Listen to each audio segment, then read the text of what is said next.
আসলে একটা বিপ্লবী ব্যাপার আছে, সেটা নারী পুরুষের কোনো ভিন্নতা নেই।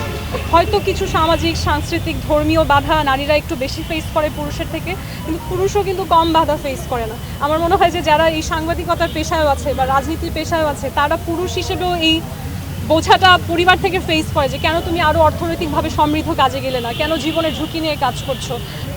তো নারী পুরুষের আসলে ভিন্ন ভিন্ন অনেক রকম বাধা থাকে। আমার ক্ষেত্রে আমি খেয়াল করেছি ঢাকা ৮ আসনে আমি হয়তো নারী প্রার্থী একজন, আর কাউকে আমি দেখিনি বা এখনও চিনি না কেউ আছেন কিনা। এটা আমার কাছে একটু অদ্ভুত লেগেছে যে ঢাকার একটা শক্তিশালী আসন, ঢাকা তো আমাদের ক্যাপিটাল, সবচেয়ে শিক্ষিত এলাকা আমাদের বাংলাদেশের, সেই জায়গাটাতে কেন নারী প্রার্থীর এত সীমিত লক্ষণ দেখা যাচ্ছে। এটা একটা প্রশ্ন রাখে যে নারীরা অনিরাপদ বোধ করছে কিনা। হয়তো এখন এই ইন্টারিমের সময়ে যেহেতু আমাদের যে ফোর্সগুলো রয়েছে ন্যাশনাল নিরাপত্তা দেওয়ার, তারা কিছুটা অক্ষম, হয়তো সেই কারণে নারীরা সাময়িকভাবে নিরাপত্তাহীনতায় ভুগছে। কিন্তু আমি মনে করি যে যখন একটা নির্বাচিত সরকার আসবে এবং আল্লাহ যদি আমাকেও সুযোগ দেন সেই নতুন যে সরকার গঠিত হবে সেখানে পার্লামেন্টের একজন সদস্য হওয়ার, আমার সবচেয়ে বড় ফোকাস থাকবে আমার আসনটাকে নিরাপদ নারী বান্ধব করা।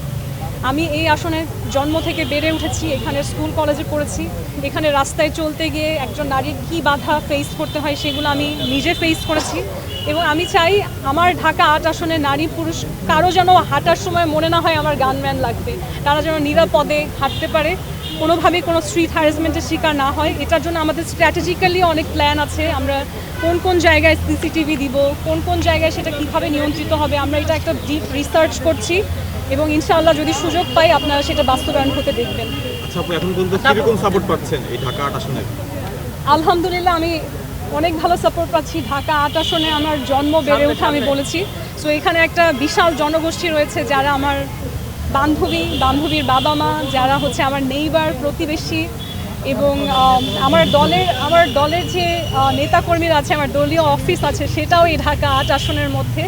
এবং প্রত্যেকটা মানুষ, আমি যে বারবার নিরাপত্তার কথা বলছি, আমাদের নিরাপত্তা বাহিনীরও যত মানুষ আমার সাথে কথা বলেছে সবাই আমাকে এতখানি সাপোর্ট করছে, আমার মনে হয় আমি যতটুকু এক্সপেক্ট করেছি তার থেকে আমি আরও অনেক বেশি সাপোর্ট পাচ্ছি আলহামদুলিল্লাহ। আচ্ছা, ওই যে বর্তমান আইন শৃঙ্খলা পরিস্থিতি কতটুকু আপনি মানে ভাবছেন যে নির্বাচন সুষ্ঠু নির্বাচন হবে? আমি সবসময় একজন অপটিমিস্টিক মানুষ। আমি আশা রাখি এবং আমি প্রতিনিয়ত প্রার্থনা করে যাচ্ছি যে নির্বাচনটা যাতে ফেয়ার হয়, এবং যদি আসলে আলটিমেটলি আমাদের যারা সরকার প্রধান আছেন ইন্টারিমের, তারা যেরকম করে বলে যাচ্ছেন যে তারা আসলে এই স্বচ্ছতা এবং ন্যায্যতা তারা শিওর করবে, যদি এটা করতে পারে, আমি যেরকম সাপোর্ট দেখছি আপনারাও দেখছেন, আমার মনে হয় যে নির্বাচন ফেয়ারই হবে এবং আমিও আশাবাদী যে আমি হয়তো জয়লাভ করবো ইনশাআল্লাহ।